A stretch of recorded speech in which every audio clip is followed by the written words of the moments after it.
Nous allons dans cette vidéo revenir sur l'expérience avec le chocolat et montrer que nous pouvons en déduire une estimation de la vitesse de la lumière par un calcul simple. Si on analyse à nouveau l'expérience avec le chocolat, on a obtenu des zones fondues espacées d'environ 6 cm. Grâce aux explications précédentes, nous savons maintenant que les régions fondues correspondent aux maxima du champ électrique. Et notamment, c'est le champ électrique au carré qui compte pour le chauffage et la cuisson.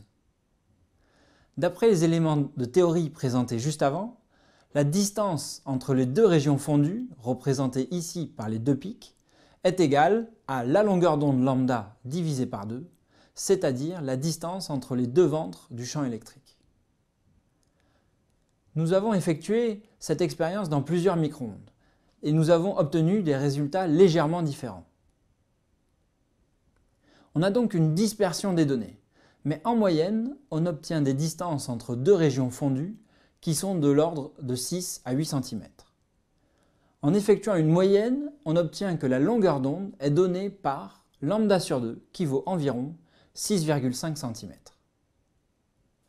Cette dispersion des résultats provient de plusieurs facteurs.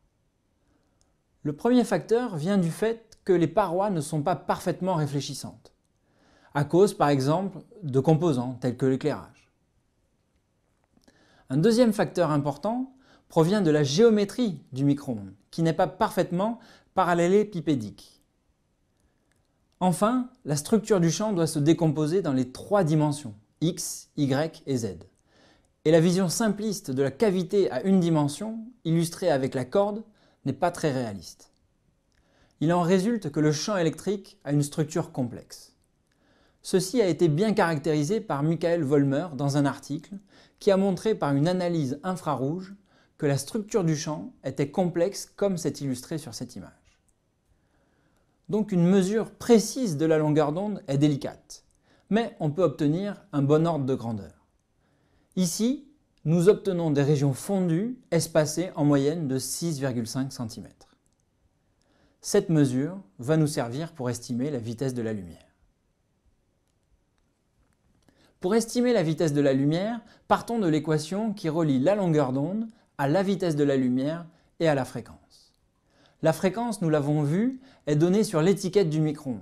Elle vaut 2450 MHz, ce qui est égal à 2,45 10 puissance 9 Hz. La valeur de la vitesse de la lumière vaut donc lambda fois la fréquence, c'est-à-dire 2 fois 6,5 cm fois 2,45 10 puissance 9, ce qui donne 3,185 10 puissance 8 mètres par seconde, ce qui est très proche de la valeur tabulée pour la vitesse de la lumière dans l'air, qui est autour de 3 10 puissance 8 mètres par seconde. Nous venons donc, grâce à la cuisson d'une tablette de chocolat, d'estimer ni plus ni moins la valeur de la vitesse de la lumière. Ce qui est assez satisfaisant, non ? Il reste cependant à comprendre par quel mécanisme le chocolat a fondu. La réponse réside dans l'interaction entre le rayonnement et la matière. C'est ce que nous allons discuter dans la suite. Maintenant, il ne vous reste plus qu'à manger le chocolat. Bon appétit!